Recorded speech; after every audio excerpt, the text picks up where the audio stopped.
Hey guys, good morning, everybody. Today is Monday, July 8th. It is 6:19 right now. Market's going to open in about 11 minutes. So I'm going to go ahead and set up this room real quick, and we'll get started shortly with our analysis for today. It's got a few things here to update, and we should be good to go.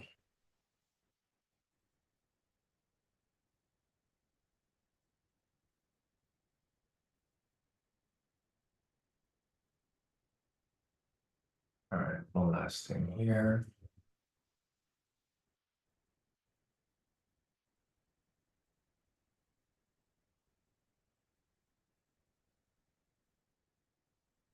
And it looks like we're good. So let me get this link sent out to you guys here in the premium.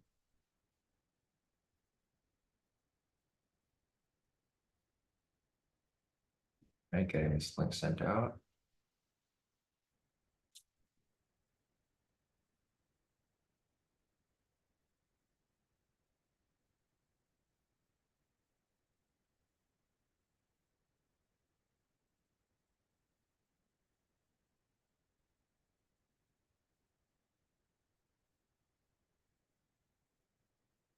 All right, looks like we are good to go. So as people join in, I'm going to go ahead and start marking up liquidity over here.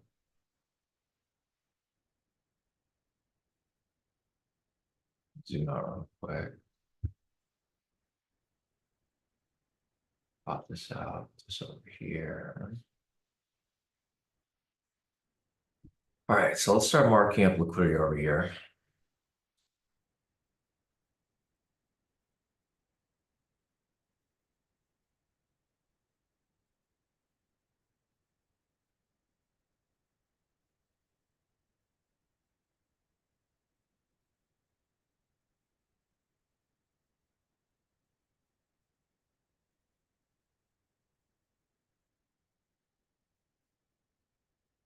Down to the 8-hour. Looks like the liquidity over here just got tripped. It's fine. I think this happened last Friday. Down to the 4-hour.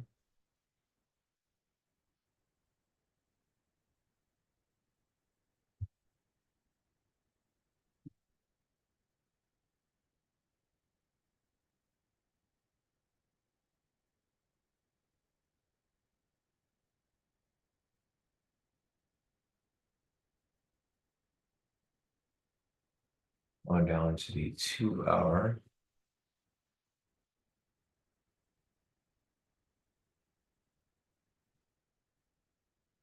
Down to the 1-hour.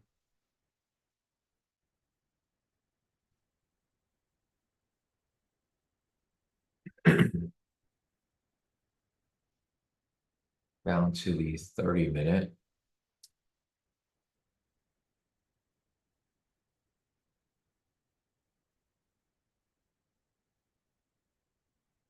Down to the 15. Down to the 10. Down to the 1 minute. And looks like we're good to go. All right, guys, good morning, everybody. Today is Monday, July 8th. It is 6:23 right now. Market's gonna open in about 7 minutes. I got on a little early today just to mark up liquidity. Lately, we've been kind of running behind with marking up this liquidity, so I got on a little earlier today. It looks like about half of you guys are here so far, so it's okay. I've marked up liquidity over here. Closest level above is at 39,804. This is going to be the first level of liquidity if price pushes up. I think for today, price will be bullish. I don't know if it will be bullish during the live session time, but for the most part, I think overall today will be bullish. And the reason for that is because looking over here at retail sentiment, it's currently 65% short. This indicates that 65% of retail traders are currently selling right now. So I'm expecting this to climb up and basically stop out the sellers. Also, looking at the news today from CNBC, it's breaking news today showing that the S&P is anticipated to continue climbing. They gave it a higher target price point for it to continue to push up. So if the S&P goes up, YM will also go up because they move along. They move along in parallel with each other.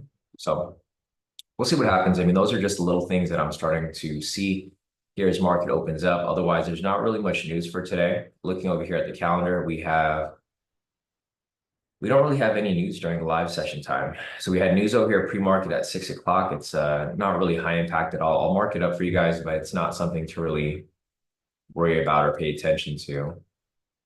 So yeah, 6 o'clock right here was used car prices year over year and used car prices month over month. So it's not really too much of a importance. At 8 o'clock, we have consumer inflation expectations. It's not really expected to be very high movement. And that'll be after our live session anyway. So not really necessary for us to pay too much attention to. So let's see who's here so far. Morning, Maria. Morning, Steven. Morning, Sadie. Morning, Vimal. Morning, Daniel. Morning, William. Morning, everybody. So yeah, today's Monday, guys. Monday, July 8th, ready to kick off this trading week. For this week, there's a lot of news coming up after today. So there's not really much news today, but there's a lot of news tomorrow. We have Fed Chair Powell speaking tomorrow here at 7 o'clock. So hopefully we'll get our entries before then. On a Wednesday, we have Powell speaking again at 7 o'clock. Then we have crude oil change, gas stock change, which always happens on Wednesday. And then later on in the week on Thursday, we have some high impact CPI news. A lot of inflation news pre-market. That's going to most likely spike price. And then again on Friday, we have PPI. So PPI and CPI typically have the biggest price movement aside from NFP. There's only 3 news events that I know that really spike price. It's going to be NFP, which happened last Friday, CPI, which is going to happen on Thursday, and PPI, which is going to happen on the 12th. All inflation news for the most part directly correlated with this country's economy, of course. So with that said, the volatility here is very, very low. You guys can see the ATR is only 5 right now, so it's not really moving too much. I do expect price to move when market opens up here at 6:30. We got about 3 minutes till then. About 2 minutes and 40 seconds. Once that happens, I'm expecting price to really climb up, or not really climb up, but I'm expecting it to at least hit one level of liquidity over here. The closest level below is at 39,756, and the closest level above is at 39,804. It's not very far from current price. Above it's about 29 points. Below it's about 20 points. So expecting one of these price points to get hit here on open, of course.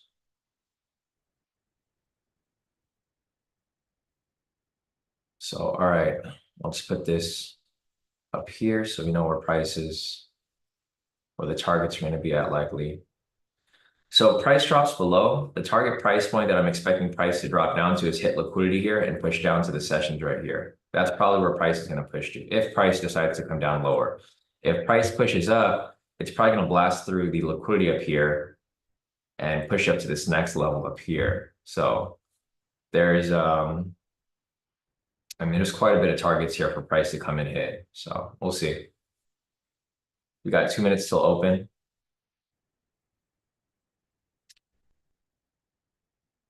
The bias right now is bullish, even though price is below current pivots right now. I do think if price swings up, they'll probably swing up, bounce off, come back higher.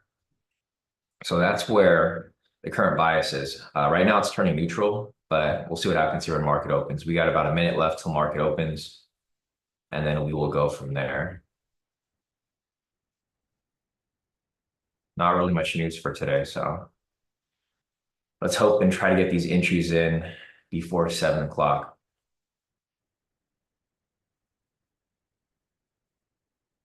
All right, guys, market is opening up in about 40 seconds.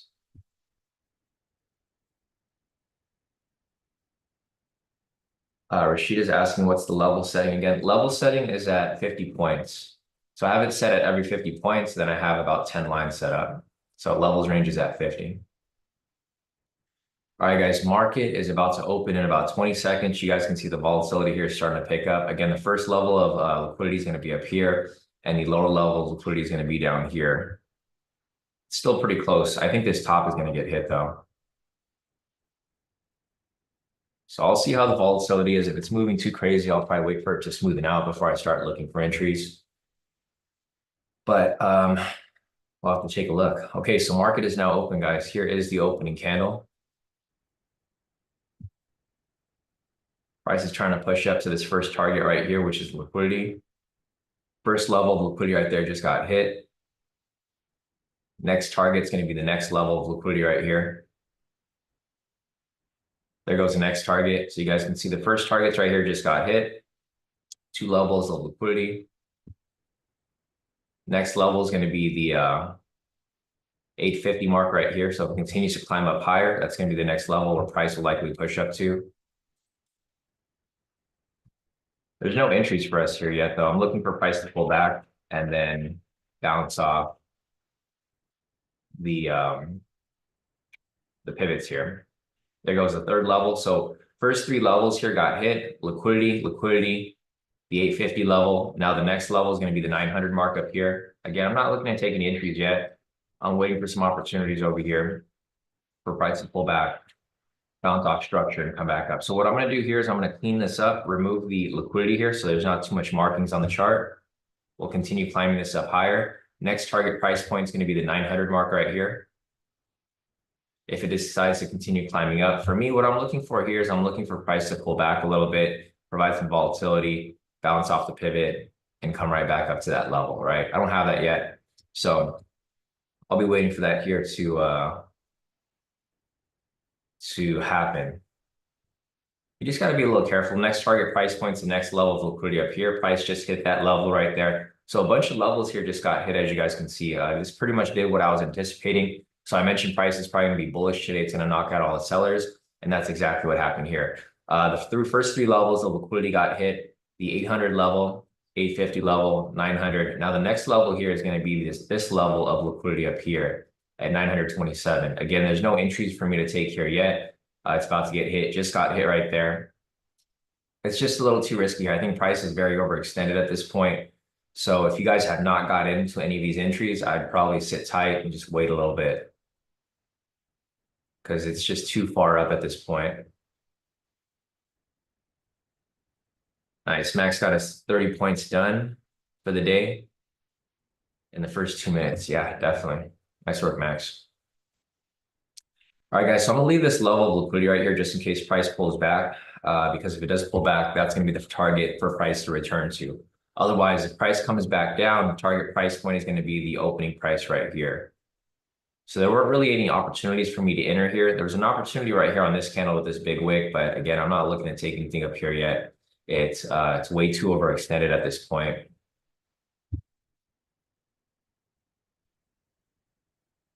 All right, so the next level got hit, like the liquidity right there got hit, and then the next level right here at the 950. I think price might be retracing back now. Looks like the volatility here is starting to die down a little bit.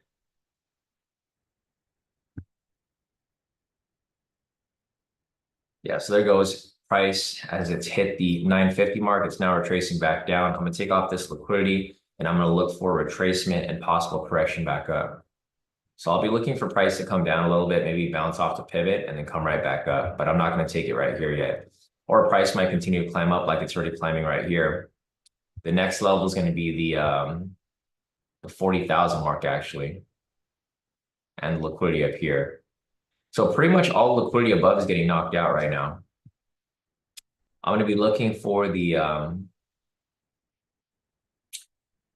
retracement back below, and then possible bounce off the pivot right back up to, damn, this is crazy. The candle's so big that I don't even know how to reset my NinjaTrader chart. Does anybody know how to do that? I can't even see the candle here on my NinjaTrader. So far up. That's crazy. Okay, I fixed it. But yeah, it's still super far up.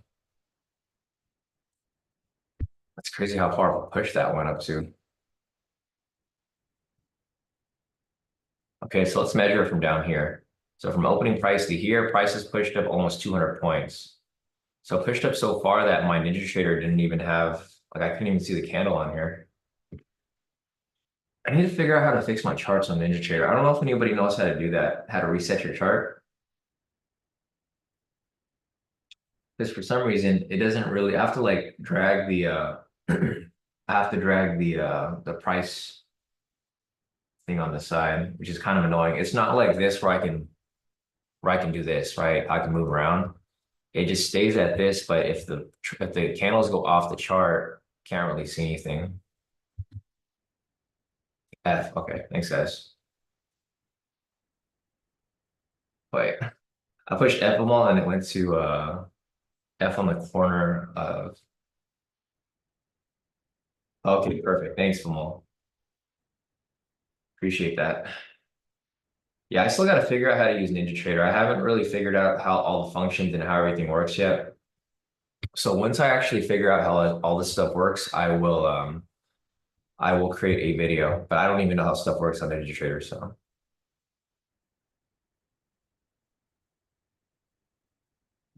yeah, I'll play around with to figure out what all the functions are. Because in a situation like this, if I was in a position, I'd be kind of screwed because I wouldn't be able to fix my charts. All right, so price is kind of just sitting up here right now. Again, I'm looking for prices to pull back a little bit and push back up like that. So I'm looking for it to pull back, bounce off the pivot, and then shoot back up. There's still volatility in the chart, so it's not necessarily completely flat right now. The volatility is actually pretty decently high. The ATR is currently at 24 right now. It's just that these candles are so spread out that it's hard to really follow the movement because these candles are so huge and these candles are so small. So you guys can see the differences between the movement here. This current candle right now it's not super big. It's 40 points. Looks like price here might consolidate a little bit. Again, the target price point is going to be up here. So if it climbs up higher, this is where price is probably going to go. It's going to go and push past this level here, which is the 40,000 mark. So what I'll be looking for here is I'm looking for price to come down slightly, bounce off the pivot. There needs to be volatility because I need a quick bounce. Like it needs to come down very hard and then bounce right back up. So if this candle right here ends up swinging back up right here, then I'll be looking to take my entry off this 70, off this green part of this candle. So this is the 972 mark.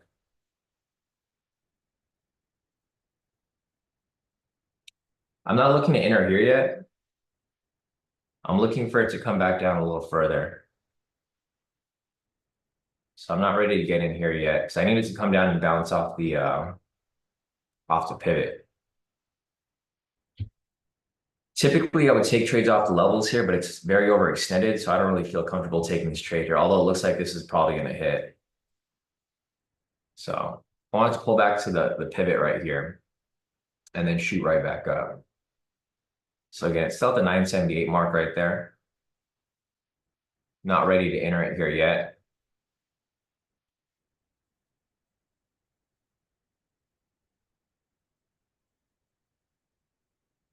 So again, it's bouncing off the level right there, but I want it to bounce off the pivot. If price comes down and touches a pivot, I'll put a pending order here to catch it as it swings up. If it doesn't fill, I'll just cancel the order. Looks like it's not going to happen here because there's not enough time. It's 15 seconds left on this candle right here.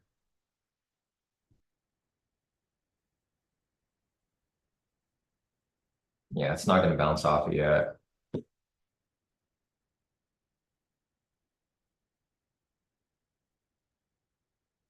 So there's not enough volatility here. I know it's touching the pivot now, guys, but the volatility is not strong enough for me to want to take it here. I'm going to hold off a little bit.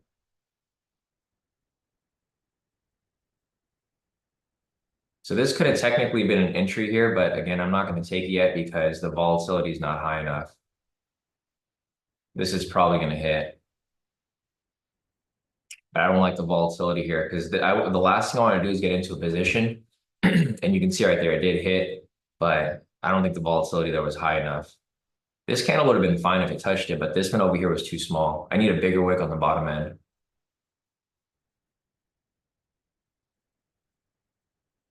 This is a never mind. I was gonna say this was gonna be a CV, but it went down a little too low.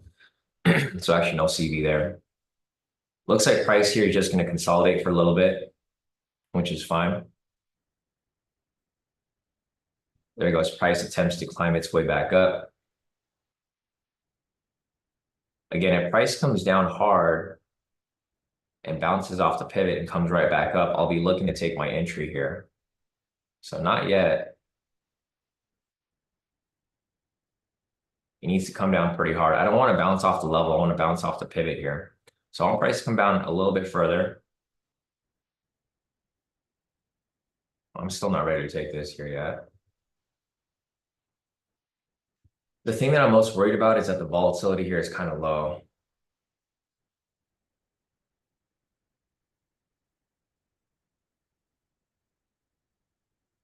Yeah, exactly. Drew to the flashing red momentum's got him worried.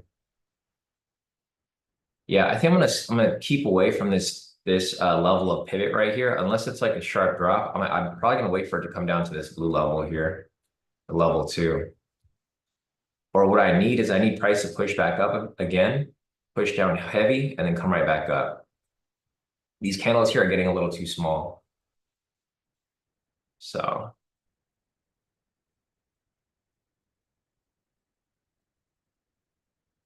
yeah, these candles here aren't really as volatile as I'd like. Because the last thing you want to do is get caught in this position and have to hold on to it for the next couple minutes where it doesn't actually push through. Yeah, guys, is anybody else here having issues connecting to Rhythmic? Just want to make sure because I know. So it looks like everyone else is fine on it right now. Thanks, Nick, for asking. I wanted to make sure too. All right, guys, so the volatility here is starting to pick back up. Again, I'm going to look for price to bounce down and shoot right back up. Target price point is going to be the 4,000 mark right there.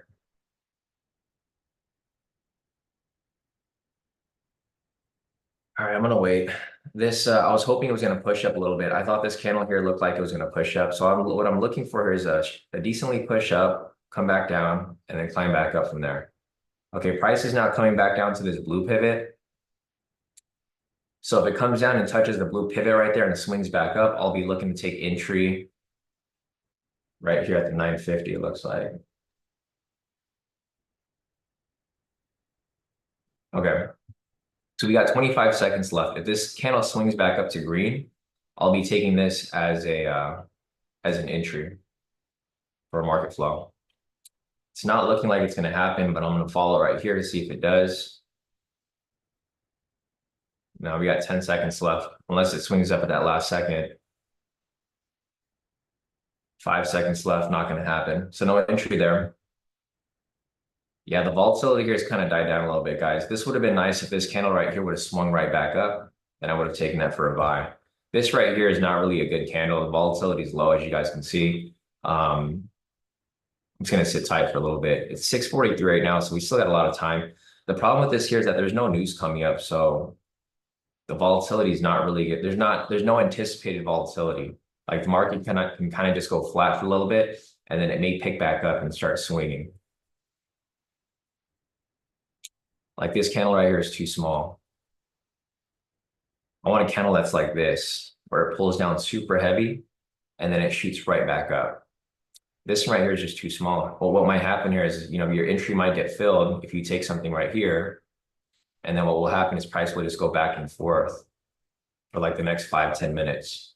You don't want an entry like that because these are scalps. You want them to fill and then go in right away, right? So there's no entries here right now. What I'm going to look for is I'm actually going to wait for price to swing back up. So what I'm going to look for here is I'm looking for price to come right back up, come back down, and then climb up higher because the target price point's up here. So that's what I'm going to be waiting for. There's no news at 7 o'clock. So if anything, we might be looking for volatility to pick up maybe a little later in the session. Typically, we cut off by 8 o'clock. I mean, by 7 o'clock. But for today, since there's no news, we don't really have anything to worry about. We can just wait for the volatility to pick back up. Eventually, it'll probably pick back up. So it looks like right here, it's trying to climb back up again. This again could have been a possible opportunity for entry, but I don't like the sideways movement, low volatility. But again, what I said over here, I'm looking for price to push up, come back down, and then come up from there. The target price point's still up here, so that's where I'm looking for price to go. So I actually want it to climb up a little bit, push above the level. Or if this here gives a big wick again. So if this pulls back and it gives us a big wick on the bottom end, then I'll look for it to swing back up. Okay, so this is one that I'll look at right here, actually. If this candle turns back green, I'll be looking to take this here for a buy. The wick is decent on this one.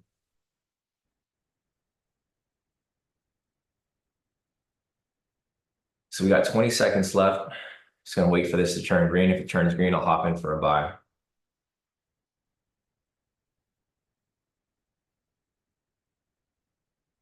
All right, I'm in the position right here.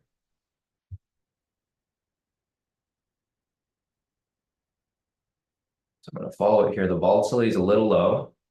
So the TP's gotta be at 58. I'm gonna bring it down a little bit.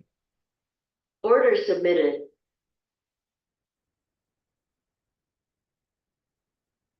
All right, the volatility is just a little low right here. Brought my TP back to where it should have been. There you go, full TP right there, guys. Nice little win right there. Start out the trading week. All right, so let's pay attention to the next one there. So there goes the first entry. Again, target price point still going to be up here, but we got a win for the day. So there goes that win right there. If I don't see anything good until now, from now until 7, I'll probably just wrap it up at 7 like usual, because you guys can see the volatility here is kind of, and there you go, price pushes up. If you held on to it longer, it's probably going to push up to the next target, which is going to be the 40,000 mark. But if you took the entry right here with me, solid work. 645, full TP. Add that over. Perfect. Counts look good. All right, so there goes the first entry for the day. First official entry. Target price point just got hit, guys. So if you guys held on to it, again, it's up to you guys if you guys want to exit where I exit. I exit at 15 points. If you want to hold on to the target, I knew price was going to push up here. This is where I told you guys price was going to go, and that's exactly where price went. So it's up to your preference if you want to hold on to it. For me, of course, you guys know I try to stay a little safer with my entries here because I don't want to take anything that's unnecessary, especially on a day like this, Monday. The volatility is not pretty, it's not as consistent as I'd like. But there you go, full TP right there. If you guys have profit to post up, feel free to send them in. I know a lot of you guys here did lock in profits off that trade. So great work, guys. We'll keep looking for some more entries here. I'm not done yet. 6:47 right now. We got a couple minutes till 7. So I'll keep looking for entries from now until 7. I'm going to take off this liquidity. Again, the next target price point is a bit higher now. Next target price point is up here. So we're climbing, guys. We are climbing. Some more profits right there. Looks like everybody here caught it. Steven got it. William caught it. Nice work, William. I just saw William's profits right here. I'll post them up in the group as well. Joe got it. Nick got it. Drew got it. CJ got it. Daniel got everybody. Yeah, nice work, guys. So solid profit right there. Posted up the trade right there. Trade came up at 6:45. It came up just in time because it was about to hit 7. And that's usually our cutoff. But here are my profits. I'm going to go and take a screenshot of this here. Add this to our P&L for the day and the week.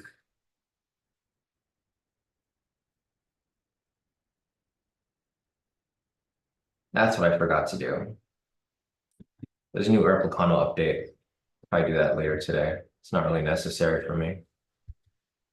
All right, so let's see if the same thing happens here. So like I said earlier, I'm looking for price to come down, bounce off the pivot, come back up. Next target price point is going to be up here. It's going to be the next level of liquidity.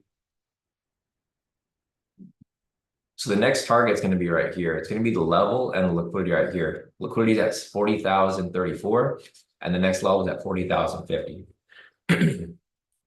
So we'll just follow it. Again, there's no need to force any trades, guys. Only take the trade if you see something that's good. If it doesn't look good, then don't take it, or don't, like, you don't have to worry about it. This could be another possible opportunity here. Again, if it bounces off the pivot and then it comes right back up. I don't think this is going to bounce back up. There are those 7 seconds left on the candle. Not enough time for it to shoot back up. Yeah, Steven said, just listen to the robot. Yeah, the robot will tell you when the order is filled. And you guys will see the lines on my chart too. So you guys saw earlier when I entered this trade, you guys saw the line that came up right here because that's where I entered. And then you can see the lines over here because this is where I exited. So there's no entries here yet. Again, target price point is going to be up here. You're looking for the same pattern. You guys can see the bias here is bullish. Price is above the pivots. The trend meter is green. The pivots are angling up. The divergence was bullish. So what you can look for here is the divergence, actually. You guys can see how the divergence here is shifting red.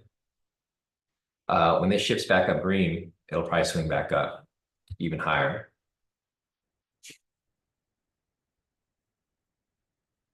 Steven said that the robot sounds like they have a sinus. Yeah, so price is bouncing off the pivot right here, guys. There might be another opportunity for a buy here. Actually not. Candle's going to close. No swing back up. Okay, so there's no opportunity there. You guys can see the volatility here is starting to get a bit lower. So what you might want to wait for here is the retracement. Look for it to come back up and then do it like you did earlier right here, right? This thing kind of pulled back a little bit. We look for the correction back up and then we got in right here. Same with this. Price is kind of pulling back a little bit. So if it pulls back too hard and there's no entry there, you might just want to wait for it to pull back a little lower, maybe even to the level 3, and then come back up from there. There's just not very much volatility here. This is why we try to get our trades in before 7. So you guys can see right here, the market was moving very well from 6:30 up until now, right? The market is now kind of dead. This is why we try to get our entries between 6:30 and 7, because you don't want to trade when the market's going sideways like this. There's no point in taking scalps in a sideways market like this unless you're trading support resistance, because, you know, price is probably going to keep going back and forth. Looks like the range is currently going to be between the 900 mark over here and the 40,000 mark. So 40,000 right here is where the resistance is currently sitting, and the support is probably going to be right here. Here's one thing to pay attention to. If price decides to climb down lower, which is completely fine, right? Price doesn't need to be bullish all day. If price swings lower, the target price point is going to be opening price right here, the blue line. So it's fine if price comes down. You can still trade for a sell. You don't always have to look for buys here. You just have to wait for the bias here to shift. The bias here is still bullish, so obviously you're going to expect price to push up higher to the next target up here. However, if it doesn't push up to this point, I mean, you can just wait for price to drop down lower back to open. So great work right there, guys, for the profits so far. You guys did pretty good. Hey, David, Barack, Freddie, thanks, guys. I just saw your guys' messages right now. Yeah, thanks for the tip, Barack. And for everybody else who helped me with my ninja trigger chart that I need to figure out how to use. All right, so price is climbing back up right here, guys.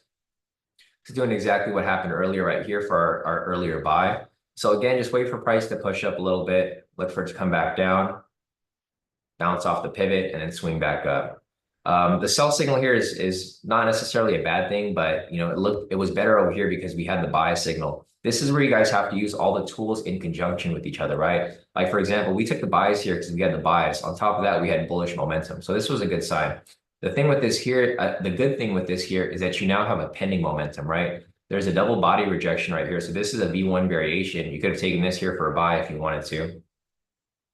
You guys can see how everything kind of comes into full circle now, right? You guys see the reversal pattern right there. This is a standalone strategy. If you wanted to take a V1 variation, you could have taken this here for a full TP.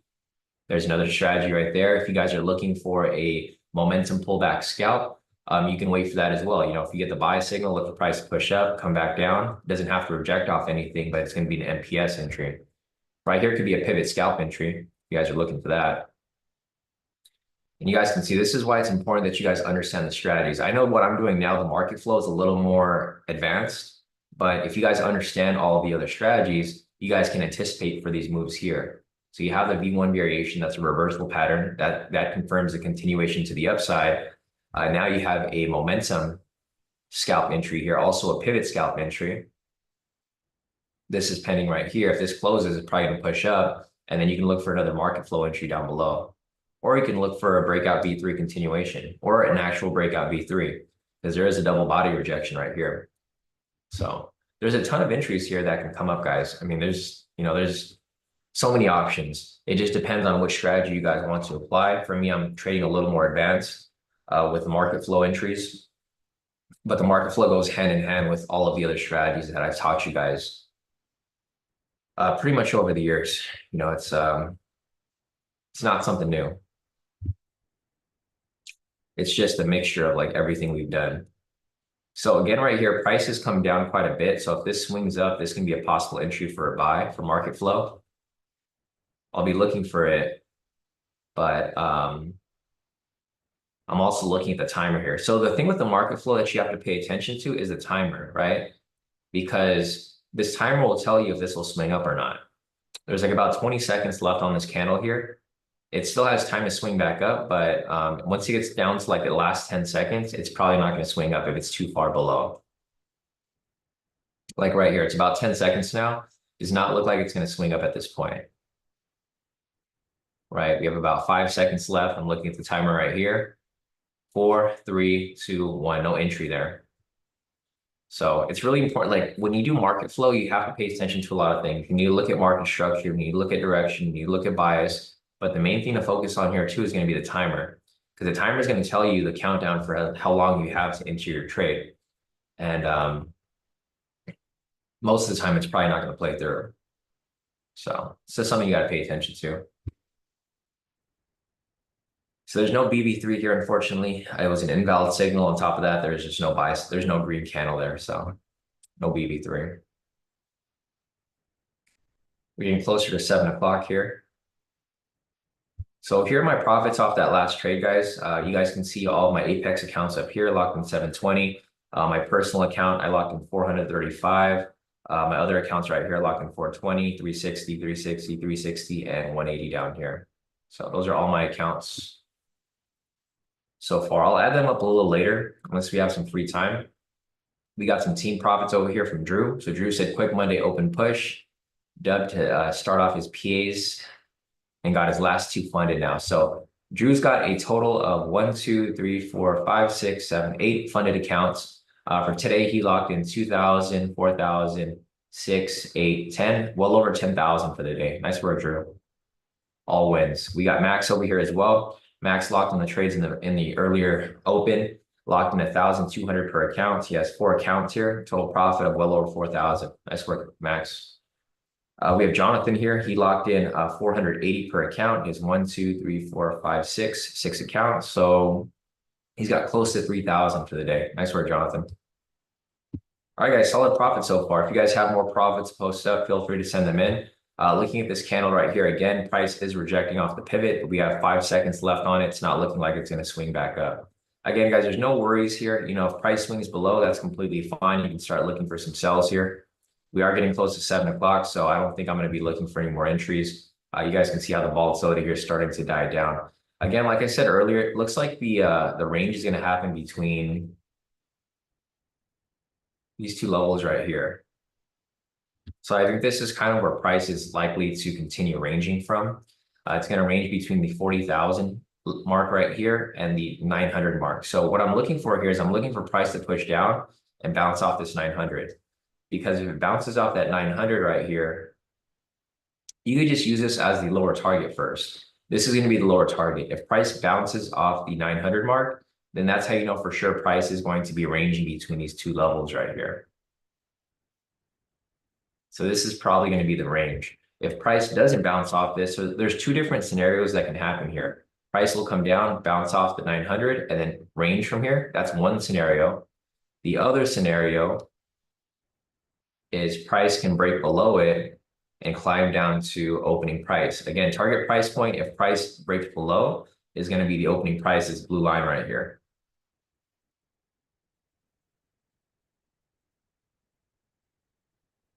So there's 2 different scenarios here. My guess is that price is probably going to range between this point. Price tends to die down around 7 o'clock. It's about to be 7 o'clock right now. So we might get a range from here until 8 o'clock. So from here until 8 o'clock, you might just get a sideways movement. There's no news till 8 o'clock, so there's not really much for us to, really wait for. There's no catalyst here to push price around. If anything, price is just going to push around just because. But I guess we'll see what happens here in a few.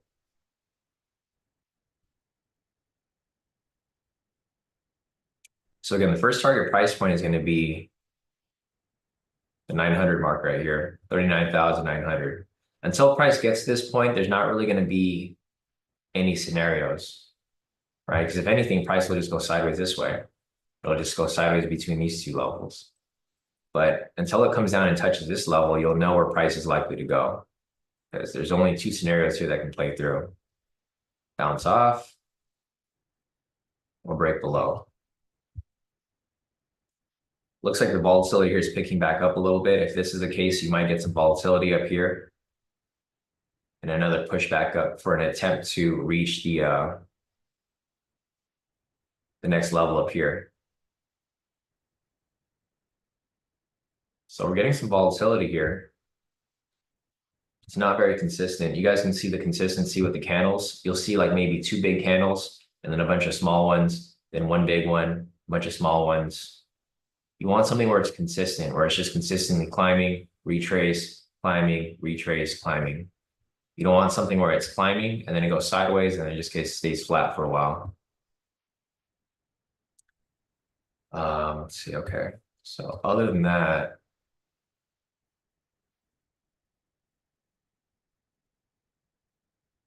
we'll keep looking over here. If you guys have any questions, feel free to pop your questions into the chat. Let me check the Zoom real quick. I want to make sure I didn't miss anything here. Rashida said, I think I messed up my 30% ratio. I usually do 375 per trade, and today she made 1,170.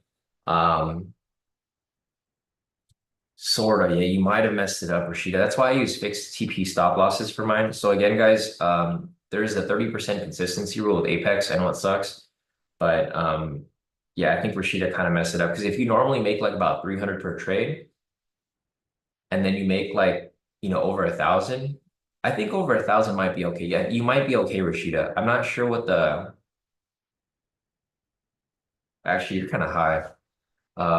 Here, let's just do the math real quick. So you did 170 times 30. You might be okay, Rashida. You're slightly past it. So 30% of that 170 is 351. If you normally make 350, 375, you just passed it by a little bit. You're like past the 30% cutoff.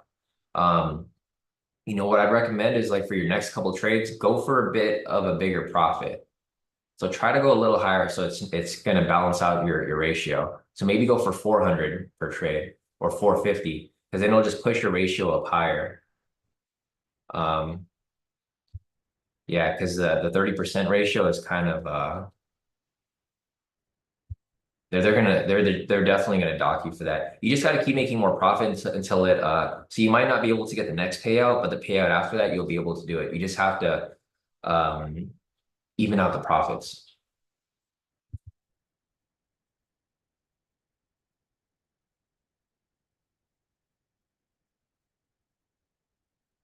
And I don't know if it's per trade or if it's per day.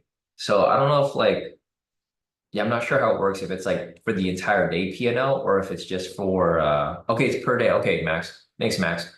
So yeah, I think you should be fine, Rashida, because I think on some days you make at least 1,000, right? So you should be good. As long as it's not per trade and it's per day, if you're kind of within that ratio, I don't think you've made more profit than that, like in a day, Rashida, right? So you should be good. Yeah, I don't know how the rules. I don't know if you guys have signed a new contract with Apex, but their rules are crazy. They have a lot of rules now. I can see why people hate Apex. It's not going to affect us because we're fine with our trades. We're usually on a fixed TP stop loss, but I signed a new contract with the PA that I passed. So I just passed the 300K last week. This new 300K account. When I signed the agreement for this, you guys go to your contract, the contract is long. It's like That thing is long. It's like the longest, and it's the most confusing contract. I'm an attorney, so I used to read contracts every day. Um, their contract is so confusing. It just repeats itself. It's like you can't do this, you can't do that, you can't do that. There's like so many rules where you can't do certain things. Um, so if you guys get a new PA soon, just take a look at that contract, and it's super, super long. It's extremely long. And it just doesn't make sense. You could tell whoever made the contract, they're not an attorney because the contract is like it's not organized at all.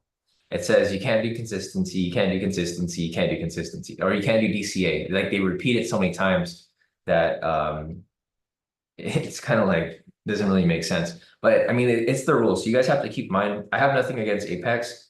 I also have nothing against it because our trading style is completely fine with Apex. That they're fine with ours.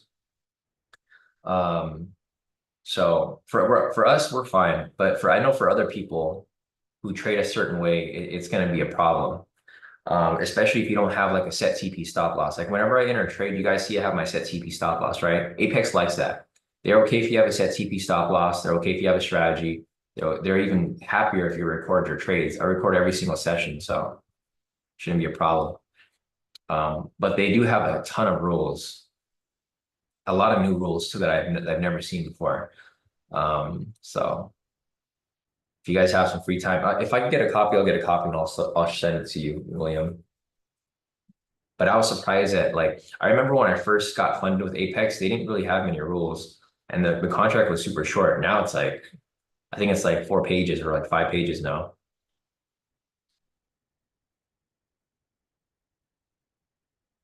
I think their biggest things is yeah, the consistency is like number one. They repeat that a lot. The DCA is like a big thing too. They let you enter into one position, but if you enter into two, then you violate it. So as long as you stick to the game plan and you guys don't get greedy with your trades, I think you guys should be fine.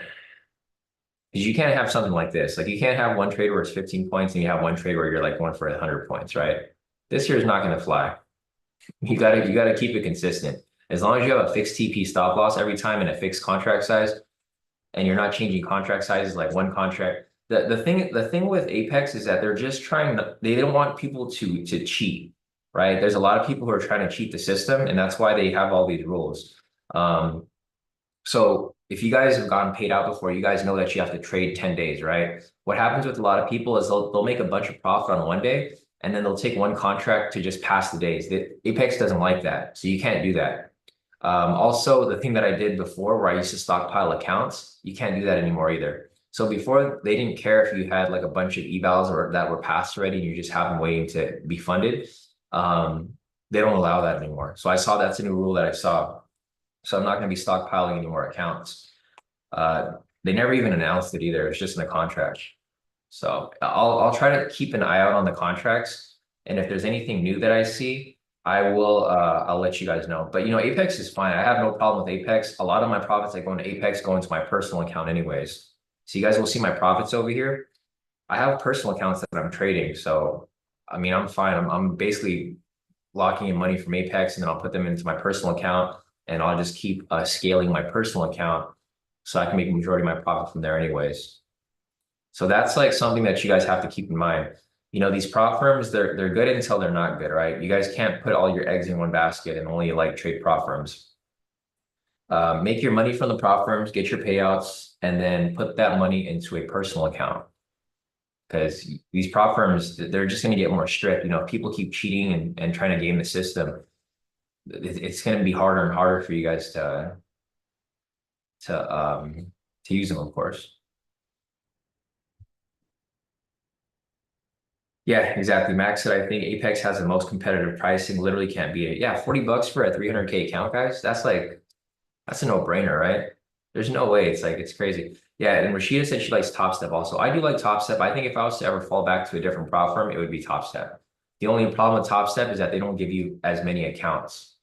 So that's the thing that kind of sucks. They also don't, they have their own trading platform, which kind of sucks too, because I like trading on NinjaTrader now.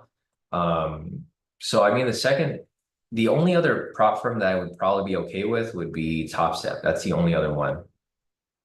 My funded futures is trash. You guys, I don't recommend anybody use my funded futures. There's so many bad things about them. If you look up, the rules are even more strict, I think.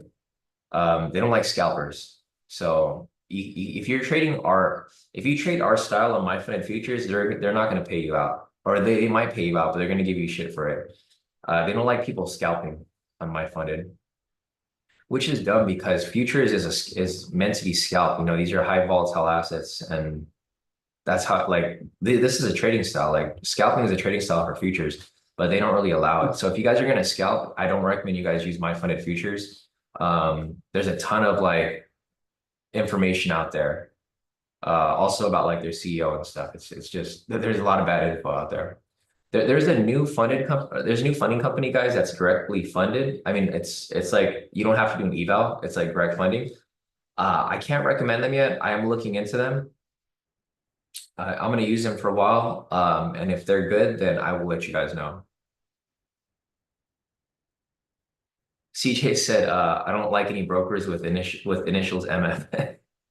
Yeah, I know, right? Yeah, same.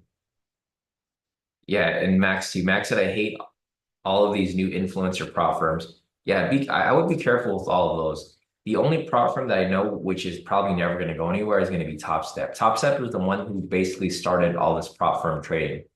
So they're like probably never going to go anywhere. It's just they don't give enough funding, and it just takes longer for the payout process with them because they're more conservative with their traders. CRX is asking, have you gotten payouts from Top Step? Yeah, a long time ago. I started off with Top Step a long time ago. So I've gotten payouts to Top Step. They're the most legitimate prop firm out there. Apex is good. It's just I'm not. They're not legitimate. They're just they have too many rules for certain people. For us, Apex is perfectly fine because they're okay with our trading style, and you know I have everything recorded, so there's no problem with Apex. Other people, like if you're a YOLO trader and you want to gamble and stuff, then Apex is not for you because they have too many rules. Like the trailing drawdown rule is going to screw most people. The fact that people can't DCA, like gamble into a trade. The thing with DCA is that I know it's a strategy, but it's a gambling strategy. It's not something that's like people don't typically do DCA with like their own money because of the prop firm, you're kind of cut off. If you lose, like for example, if you guys don't know how DCA works, it's like price will come down and people will just keep buying. Like for example, here we know price is going to go up, right? Like we personally know price is going to go up because I gave you guys my analysis earlier this morning. So what happens in DCA is people will buy an entry right here, buy right here, buy right here, buy right here, buy right here, and they'll just pray that price goes up, right? Odds are price is probably going to go up. So yes, it is a strategy, but it's a strategy where you're kind of just doubling up until price goes in your direction. But if price never goes in your direction, you basically lose a ton of money. So that's why Apex doesn't like that trading style, because if they're copying your trades, then they're going to be screwed if you end up never coming back, right? So that's why DCA is not allowed with Apex, which makes sense. I understand that. Like for myself, if I was to have my own prop firm and I had people trading for me, I wouldn't allow DCA either because that's a lot of money at risk. If you have so many trades and you're basically buying into a losing position. So I know some people are going to argue about it and say that's a strategy or whatever, but it's a risky strategy. And I don't know anybody who would do it with their own money. Like I would never trade that way. DCA has been around for a long time though. Like I know back in the FTMO days, people in our group used to do it all the time. Like you'd see people, they'd be like negative like 20,000. And then you see them at the end of the day, they're like positive 100,000, right? Because they DCA their way up to like the opposite direction. So, I mean, it's all good. It is what it is. Everybody trades differently. It's just certain prop firms work well with certain trading strategies. So looking at current price right here, price is currently below the pivots now, guys. So look for the continuation to the downside. It's starting to shift right here. So if it continues dropping, again, target price points right here, there's one of two things which may happen. So this will probably happen where it comes down. If this doesn't happen here, then this will be a fake out. It'll correct back up, and then it'll just keep climbing. Right? There's two different scenarios here that'll play out. It's currently at the 900 mark. This is exactly what we were waiting for. I said, wait until price gets to the 900 mark, look for the bounce or look for the drop. And it looks like price is faking out, and this might just swing right back up because the target price point's still up here. Yeah, Max said, I don't mind Apex rules. I think they make me a better and more disciplined trader. I agree with you too, Max. And that's why I like using Apex because it kind of forces us to stop trading at 7, right? Because if we weren't disciplined, I'd still be trading right now. I'd probably be losing trades because the volatility is slow. There's no reason to trade right here. But because we understand that we have to take certain trades at certain times, we trade between 6:30 and 7, we're pretty much done. This kind of puts some pressure on us to take those trades early and then be done. Versus, if they didn't have rules and you can do certain strategies that, would be considered risky, you would be kind of forced to take more trades. Here's the thing too with Apex that I know a lot of people complain about is the 10-day trading rule. You're not forced to trade, guys. I know a lot of people think that they kind of force you to trade, but you don't have to trade. You have to trade 10 days. So if you don't trade every day from this pay period to the next pay period, you're not going to get paid out next period. Just understand that it's not going to happen. But if you're okay with getting paid out once a month, you're fine because you should be able to take 10 trading days within a month, right? So people always complain that Apex forces you to take 10 trades. They're not forcing you to take anything.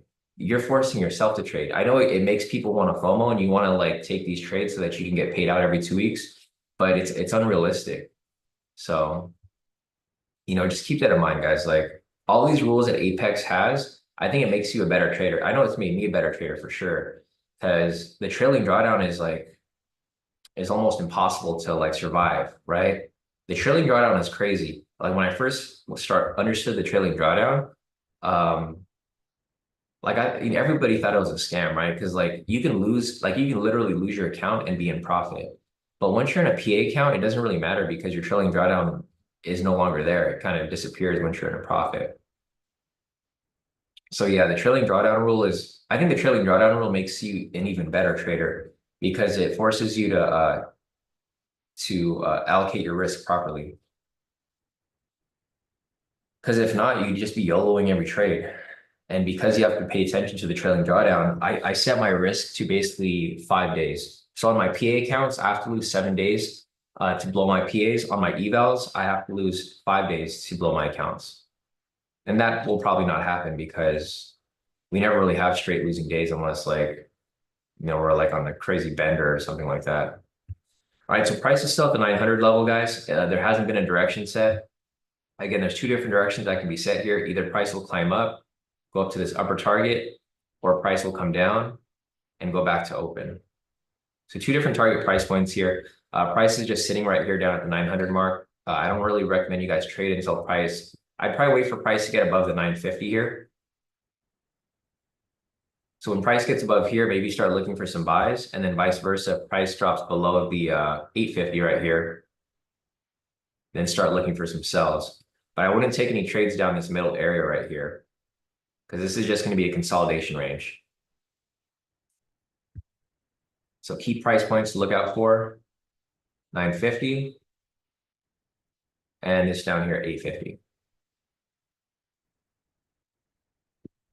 Let's see, Freddie said you don't have to use theirs, you can use Quantar. But yeah, that's a problem. So I'm not using Quantar Sierra, Freddie, I'm using NinjaTrader. So that's why it doesn't work for me.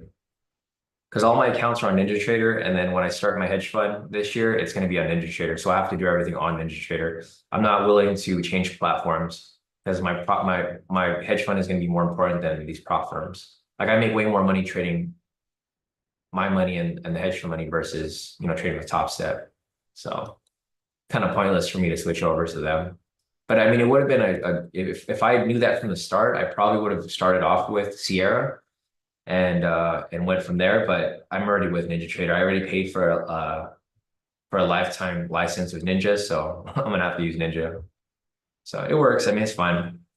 I just have to only use the prop firms that work with Ninja, unfortunately. Abhay's asking, do you mostly trade YM only? Yeah, I only trade YM. We look at NQ sometimes, but for the most part, I trade YM. I mean, the strategies work perfectly fine with NQ as well. So if I go to NQ here, I mean, there's a lot of entries that could have played through over here as well. I just don't like NQ. It's too volatile. And it's not as smooth. Like YM is slow sometimes, but we know the sweet spots. Like right now it's slow, but we know the sweet spots between 6:30 and 7. So we can just focus between 6:30 and 7 versus NQ. You go to NQ, this thing's all over the place, right? So market open right here at 6:30. I mean, yeah, technically you could have taken the same entries we took right here for sells. Like you can see the big red candle right here. We could have saw that rejection and retracement back or correction back down. This could have been an entry. But I just don't like how NQ moves personally. I know a lot of people like to trade NQ. NQ is a great asset to trade if you're good at it. I'm not really good at NQ. I'm good at YM. So that's why I just stick to YM for the most part. That's kind of what I recommend for a lot of people too. If you want to be really good at trading, you want to be consistent, I recommend you just focus on one asset, master that asset, and then just make your variations off that specific asset that you're trading. Like for YM over here, we have so many different strategies. We have strategies for a sideways market. We have strategies for a directional market. We have strategies for a choppy market. But yeah, we've been trading YM well, I've been trading YM every day for over 6 years now. So that's why I know how YM works. I know exactly when to trade it, when not to trade it. Like I said earlier, this is not a good area to trade in. You want to wait for it to push above here or below here because you want price to get out of this chop. And we just know this because we trade it so much. All right, so let's see if there's anything else over here. Let me pull up the Zoom real quick.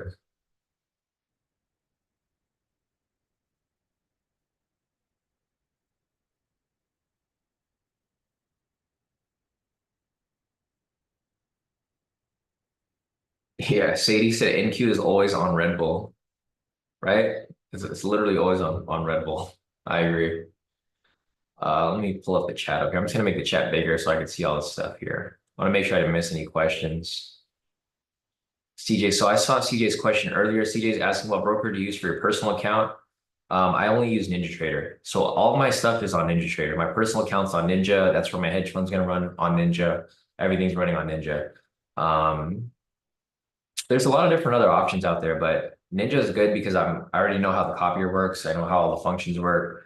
I know how to get out of a trade if I get trapped in something. So that's why I chose to stick with Ninja. And also it's just long standing. You know, they bought out TradeObate. You know that they're a bigger company. I also what I've heard too, there's like some news behind the scenes that Ninja is going to be getting into the prop firm business. So that's another thing too. If they open a prop firm, like their own prop firm, I think that's going to be pretty crazy because I mean it's going to be like Apex, but it's going to be directly through the broker. So that could be something to look out for. I'm looking out for that too. If they ever start a prop firm, I'm for sure gonna open accounts with them because then I'll just add them to my copier. It's like nothing different. Let me scroll down a little further. Yeah, Max said exactly. Take your base hits every day. Don't DCA. Take payout every 2 weeks or once a month. Yeah, I'm probably gonna do once a month. I've been doing once a month. So my last payout with Apex was it wasn't a lot because I only have a few accounts right now. It was like a little bit over 5,000, I think 6,000-ish. So every month I'm probably requesting, about like 5,000 or so. So once all the accounts are all good, then it's gonna be a lot more. But right now I'm taking it slow because I don't want to cut into my drawdown too much.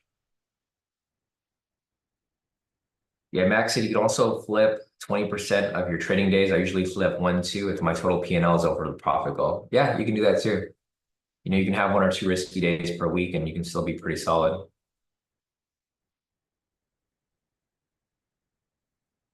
Sean said, quick question. Would you be scalping when you're trading with the hedge fund or is it long-term holds? It's going to be scalping. So exactly what I'm doing here, Sean. I'm not really changing my trading style. I'm doing the same thing I'm doing here, but I'm doing it for hedge accounts.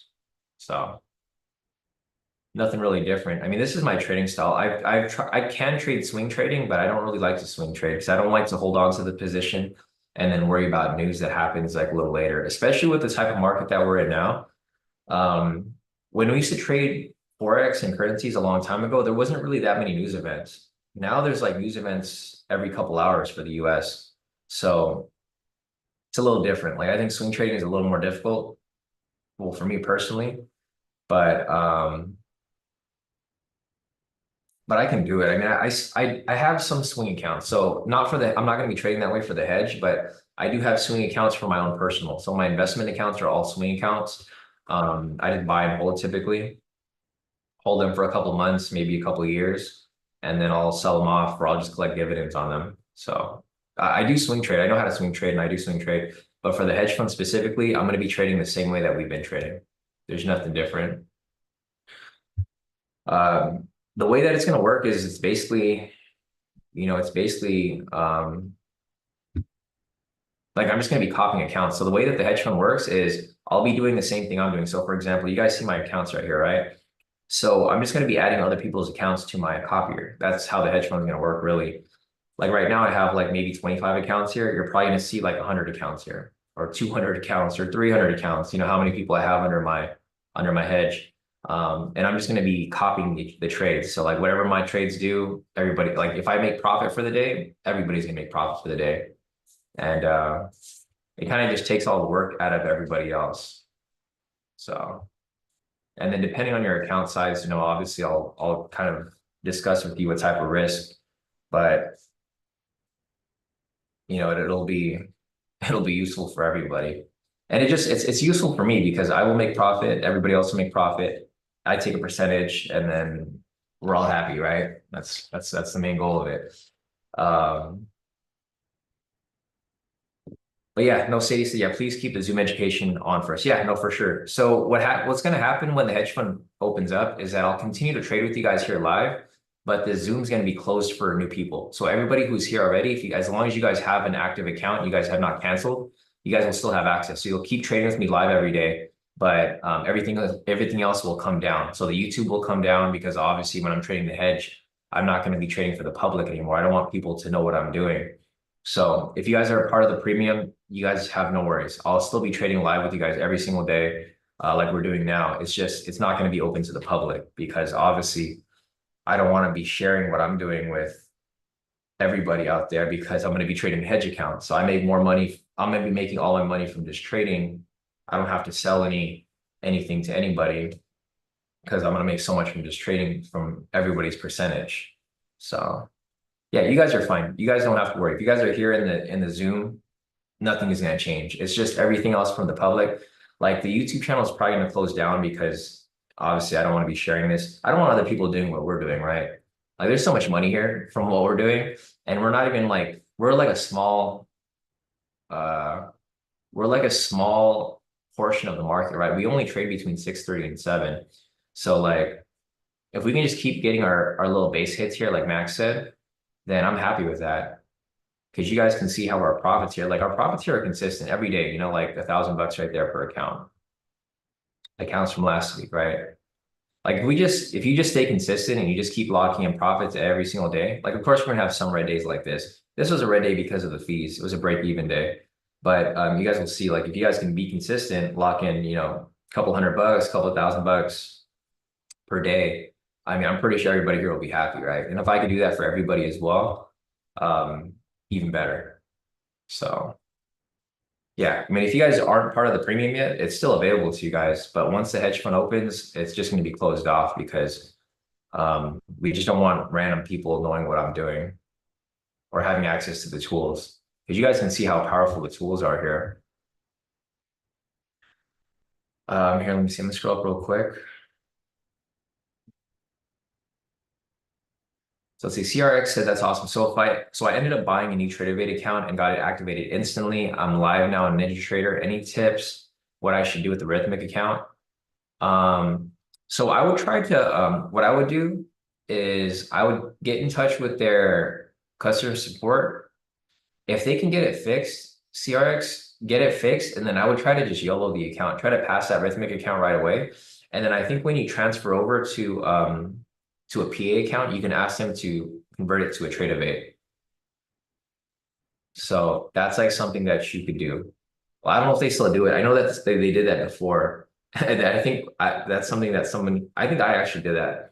I think I accidentally bought a Rhythmic account a long time ago. And then I was like, okay, I can't even use this account. So what happened was one day I just took a bunch of trades and I passed. And then when it changed over to a PA account, you were able to ask them like, hey, can you switch this over to TraderVate? And then they just did that. So your account doesn't go to waste.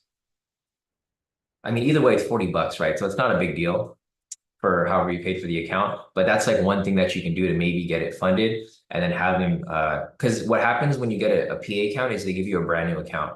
It's no longer eval. So that's where they can switch it over and give you, you just got to do it before you sign the contract. Because once you sign the contract and pay for the fee, then it'll convert to a PA account.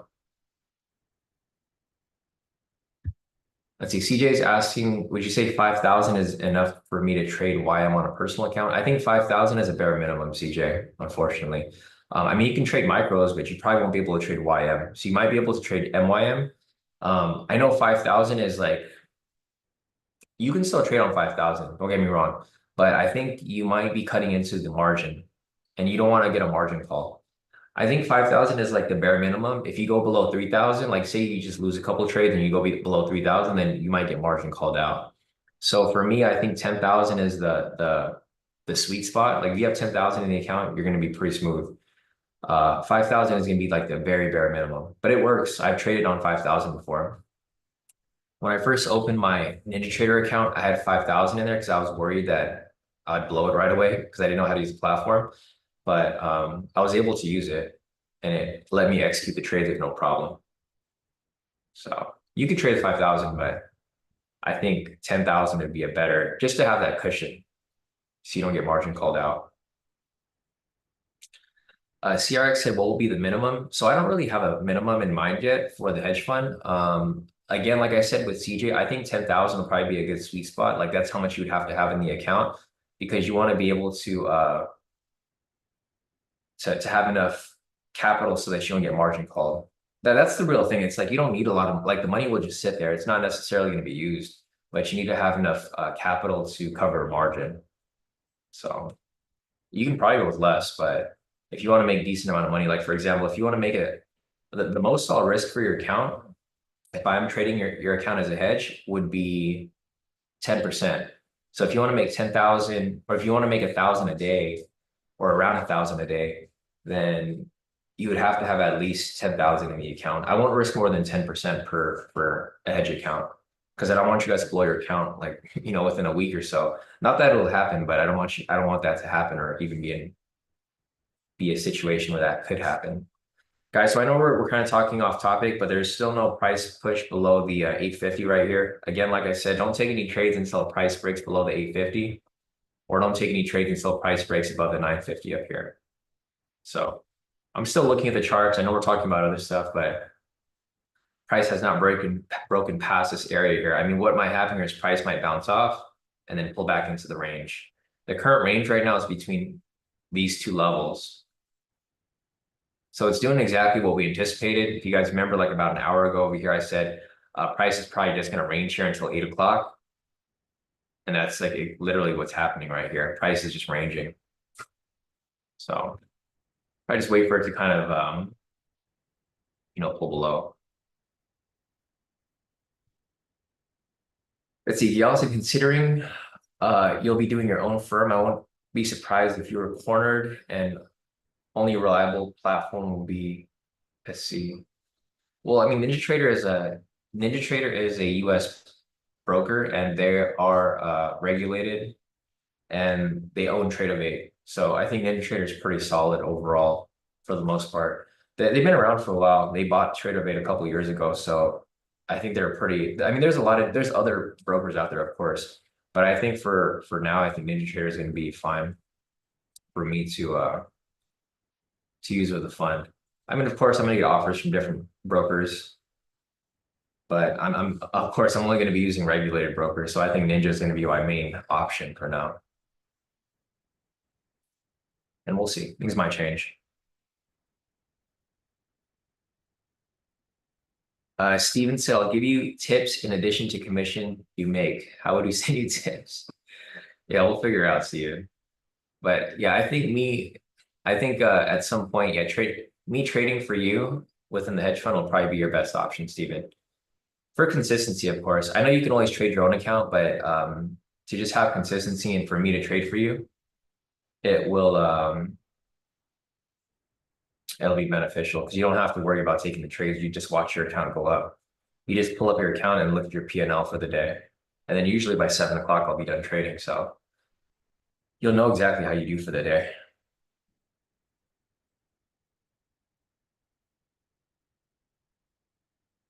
Let's see. Abhay said, don't you get lag real-time feed on NinjaTrader first hour of open? No, I've never had lag ever with Ninja. That's where I take all of my trades. So I always take my trades between 6:30 and 7, the first 30 minutes. And we don't really have lag because that's how we lock in our profits for the most part.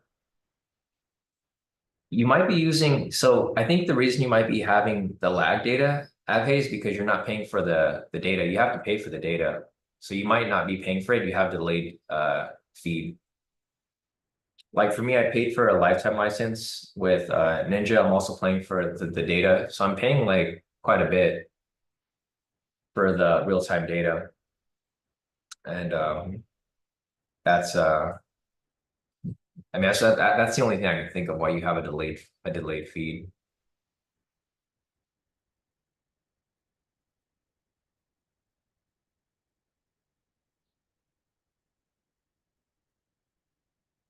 Let's see. William says, Sean, you've been very consistent ever since that 8 trade day moment. Well, I'll excuse that. You have great scalps. Yeah, no, definitely. I think so. I think that the problem with like us changing the strategies before when we went to the breakouts was that I wasn't really into the breakouts too much. Um, I'm traditionally a scalper and I've always been scalping. So I think now that we came back to the way that we typically trade, it made all the difference because this is kind of where I shine the most. So I'm glad that we kind of figured out our sweet spot and like basically the sweet spot between 6:30 and 8 and 7, and then also the trading style. Breakouts are good, but they're just not the stuff that I like to use because you can't really pull out of a breakout. When you're in it, you're kind of trapped in it. And I'm glad that we're able to find a one-to-one here for the scalps because I think that's made like a huge difference as well with our profitability. Let's see, Steven said, Sean, in all the years I've been trading, you've been the most profitable and consistent trader. I know you've been around for a long time, Steven. I remember when you first joined the group back in the Telegram days when you were homies with Putin, when he used to call Putin a spike price. Those days were for a lot of you guys who traded with me back during COVID, I think those are like probably the craziest trading days. We made so much profit during that time because it was so easy to just take scalps and not have to worry about anything. Now that Trump's running back for president, we'll see if that happens again this year, but we'll have to wait and see. Like if you guys traded when Trump was president back then, it was the market was super bullish and it was super easy to just take a buy and not even have a stop loss. I mean, obviously you can't do that anymore, especially now with Apex. But back then you can take a buy whenever Trump said something and it would just go up. And then you just pull out whenever you're like satisfied with your profits.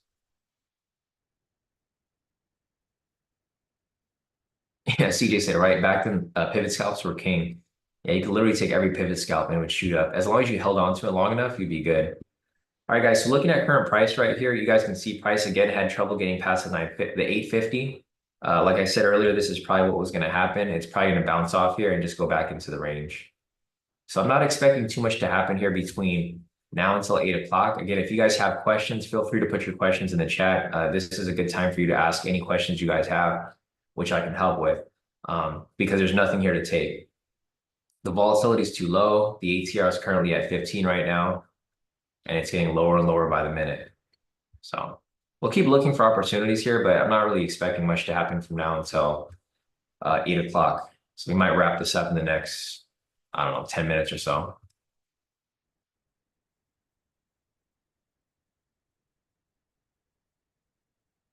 Let's see, Adam said, since they said we can't stack up accounts, should I not buy multiple accounts before the sell stops? No, you could buy as many accounts as you want, Adam.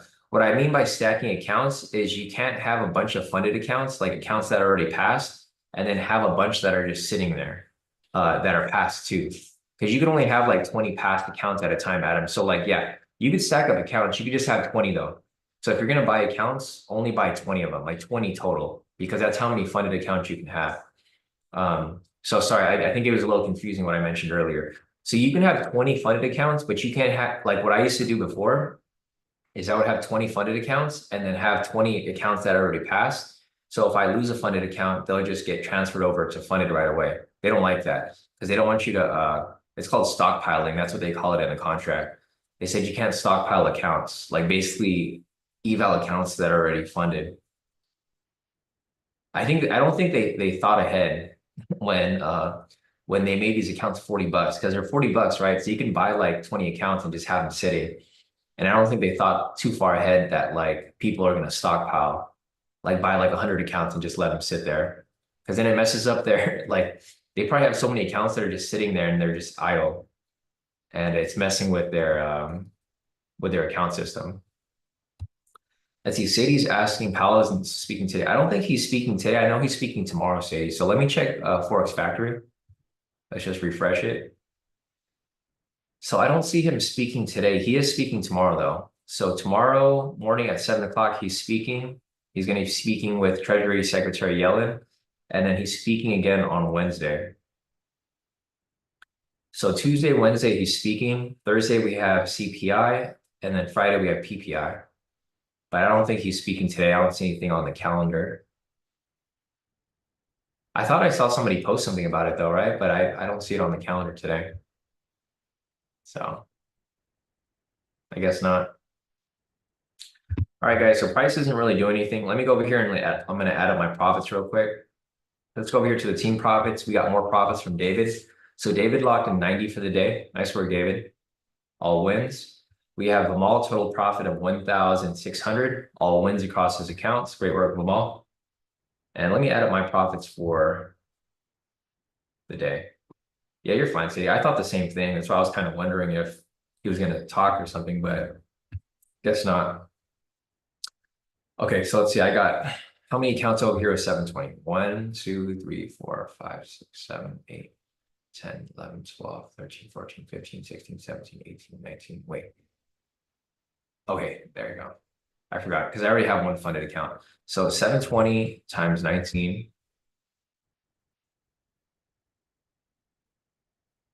plus 435 plus 420 plus 360, 360.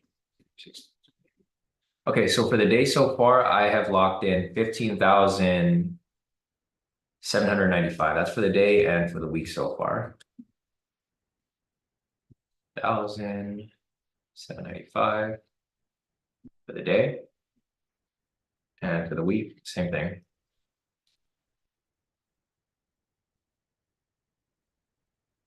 Not bad. Yeah, not too bad.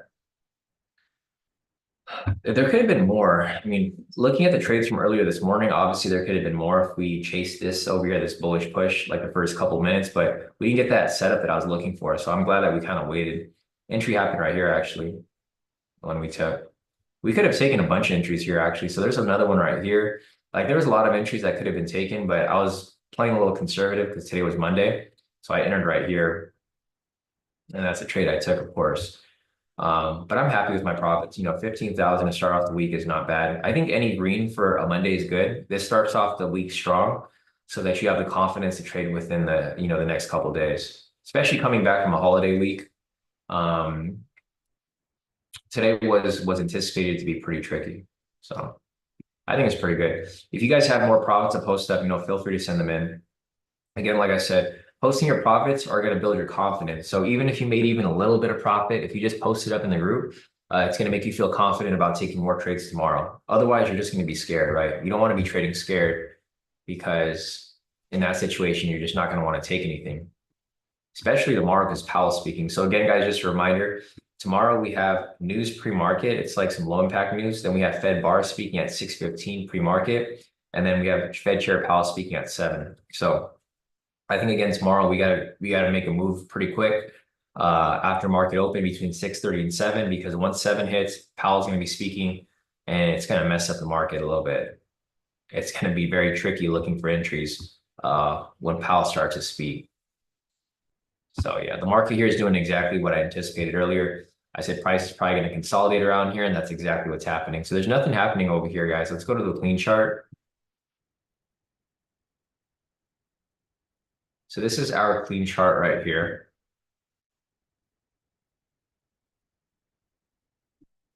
And this is pretty much where the consolidation is happening. So there's a big range, like the range is out here, but the consolidation is happening right here. And you guys can see from the last 20 minutes, there has been no movement at all. So there's no need to take any trades here. Yeah, at all. So guys, if there's any other question that you guys have, feel free to hop into the chat. You know, I'm here to help you guys out. So whatever you guys need help with, feel free to ask away. Otherwise, there's nothing going on here. You can see here from the clean chart, it's literally consolidating sideways and there's barely any movement here. So there's no need to take any trades. Again, I think this will probably consolidate until 8 o'clock. If you guys do decide to continue trading, I would probably wait for price to pick back up closer to 9 o'clock. So I think around 9 o'clock over here is when price will start to actually move again. Otherwise, you're probably gonna be stuck in this trap here where price just keeps going back and forth, back and forth.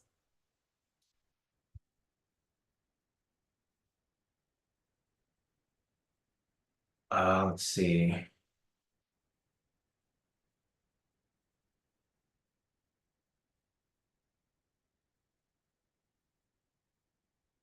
Let's see. So Joe said my computer laptop turned off, logged me off everything. When you get a minute, can you walk me through linking up the platforms I'm on? So what are you trying to link, Joe, on yours? So if you're trying to log into your TradeAvate account on TradingView, there's going to be a trading panel down here. Click on TradeAvate, and then you'll use your TradeAvate login to get into there. So not sure what do you need to helping, like what do you need me to help you with? If you be a little more detailed, I could probably help you walk through it, but I'm not sure what you need help with specifically.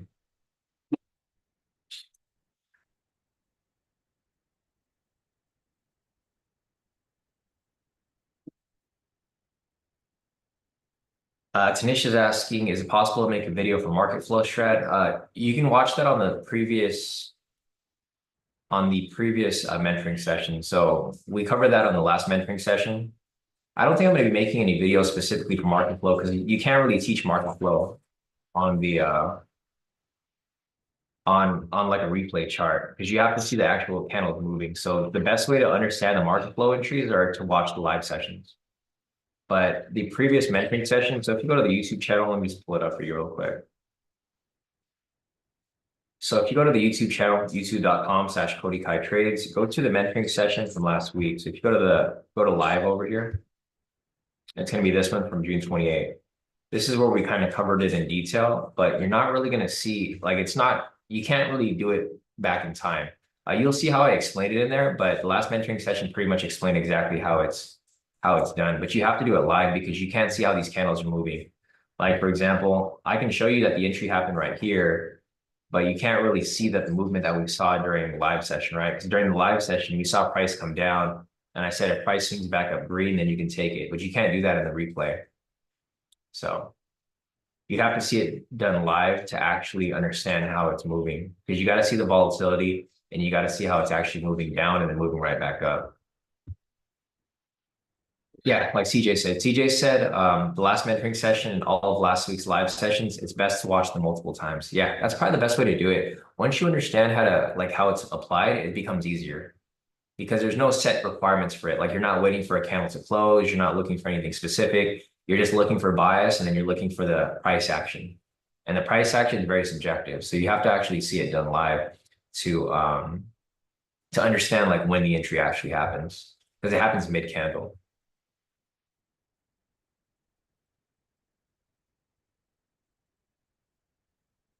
iPad's asking, just wondering if you trade pre-market, can you go live on Zoom? Well, I almost never trade pre-market. I only trade pre-market maybe like once a month. So probably not going to happen, iPad, for because the thing is when I trade pre-market, I trade in a way that like you're not going to be able to follow. Like I'm not going to be explaining stuff to you like this right here. Like I'm doing enough explaining that I can during the live session, but when I'm trading pre-market, that's the reason why I trade pre-market. So I don't have to explain anything to people, right?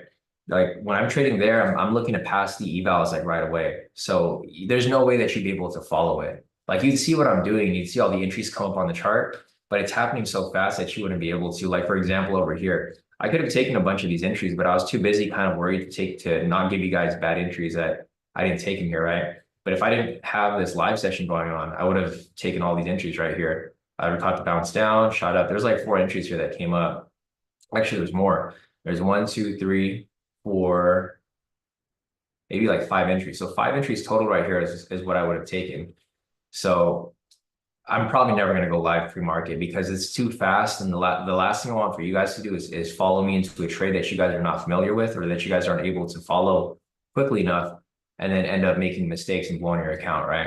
So when I trade pre-market, I trade pre-market for a reason. Like I literally trade so that you guys don't have to follow me because I'm doing something that's way too, it's like this is advanced as is, the market flow. But when I trade on by myself, it's like way more advanced than what I'm doing here. Because I'm looking at price action that's even like for here, I'm trying to give you guys examples of things to look for, right? Like I'm looking for price to come down to the pivots and bounce off it. But if I'm trading by myself, I can just catch price action off these candles here. Like these over here, I skipped during the live session, but I probably would have taken these because you guys can see the big wicks right here. So yeah, unfortunately, I'm probably not going to go live for you guys ever pre-market. And if I do trade pre-market, it's probably going to be like once a month because there's only a few days that I trade pre-market, which will probably be NFP because the volatility is so high.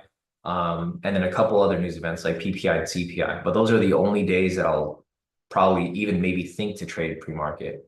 But for the most part, I don't. So yeah, unfortunately, it's probably not going to happen. Let's see if there's anything else here that I'm missing. Yeah, I think that's about it. But yeah, guys, if there's any other questions, feel free to pop into the chat. You know, again, with my pre-market trades, like those trades are those are like I expect to go so hard on those accounts that I'm looking to pass. So those aren't trades that you guys want to follow because odds of you following them, or you're probably gonna blow the account. Like for example, last week how much did I make off one account? This was like me literally focused on the chart for like a good, I was focused, like I was literally focused and I was able to lock in this much on one account, right? That's more than I locked in on all my accounts here because I had to be careful for you guys here so that you guys don't take any bad trades. I only wanted to give you guys the most high quality entry that I could look for. But for this here, I'm like literally in and out of these positions super quickly.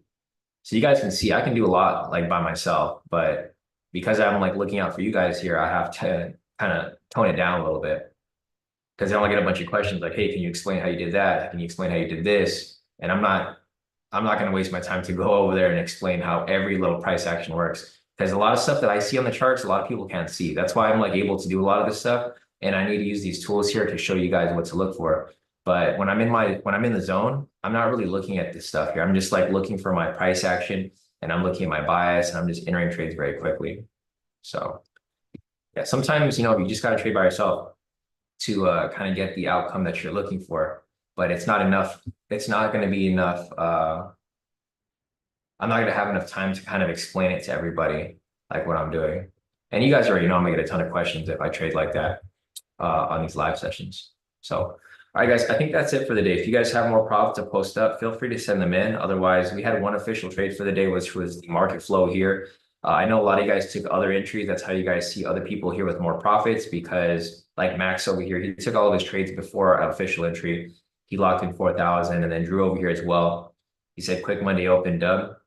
He took his trade here right when market opened at 6:30. So again, the better and better you get at being able to read these, read the entries here, you'll be able to take these entries yourself. Like I didn't take any of these entries right here, but Max and Drew took them and that's how they locked in profits over here as well.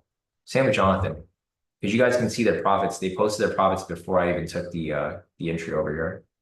So, all right, guys, I think that's it for the day. It's 7:53 right now. It's about to be 7 minutes till 8. But again, like I said earlier, it's not going to go anywhere until 8 o'clock. So this is just ranging and consolidating within these two price levels right here for basically the past hour. And it's probably going to keep doing that until 8 o'clock. So there's no entries for you guys to take here at the moment. So, all right, guys, if you guys have any questions, feel free to reach out. Otherwise, I will see you guys back here tomorrow for the next live